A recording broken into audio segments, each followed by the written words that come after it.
If there's one certainty going into E3, it's a lengthy showing of the newest Call of Duty. The only question being whether it will appear on the Xbox stage or the PlayStation stage, or if the publisher will negotiate their way onto both. With the new addition of a 4-player campaign, a live demo could set the tone and energy for something more than the usual set pieces, abbreviated in the interest of time. The series' zombie gameplay is often saved for later, but since it was teased at the end of the initial trailer, there's a possibility that we may be in for a spooky presentation. In any case, we expect to see a substantial amount of both campaign and multiplayer at the show.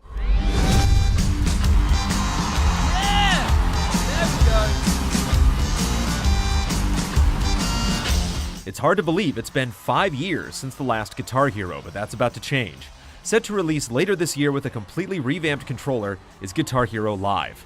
This is an important moment for a franchise that's lost a ton of steam, so hopefully the investment in live footage can keep it cheerful without feeling gimmicky.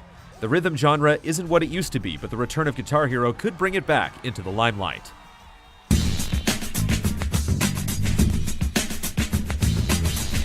Another long-dormant franchise is set to make a return. Tony Hawk 5 plans to revive the classic gameplay of the series' heyday. Although the first screenshots were met with a lukewarm response, if the game plays the way it should, we won't have much chance to gawk at our skaters' facial expressions. Nailing the feel and putting out some killer maps should be top priority, and Activision should look at how today's connected landscape can be used to let players compete and exhibit their skills like never before.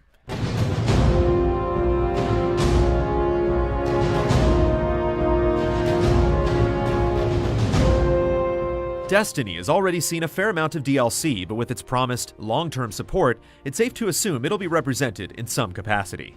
The raid from the House of Wolves hasn't been unveiled yet, and a live demo from top-level players may prove entertaining to loot enthusiasts.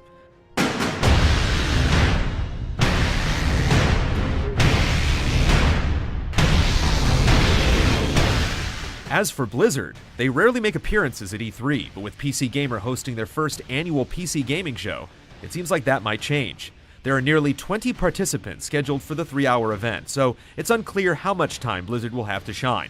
With the recent release of Heroes of the Storm, hopefully they can concentrate their efforts on Overwatch and the long-awaited StarCraft II expansion, Legacy of the Void.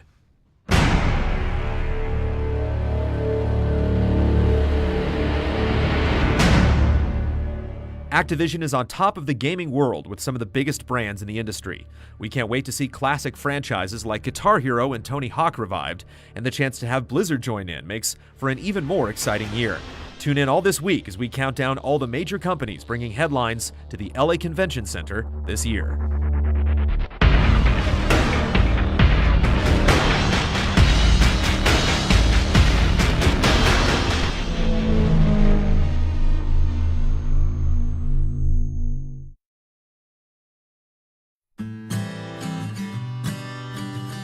Things are looking pretty good for this old alley cat.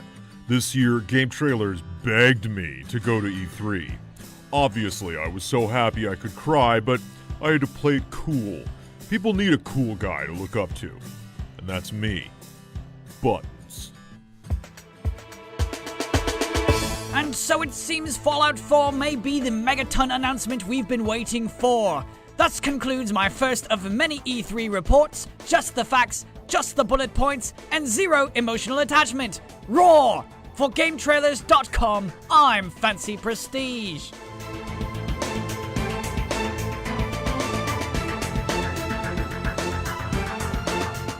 Who's this butt munch?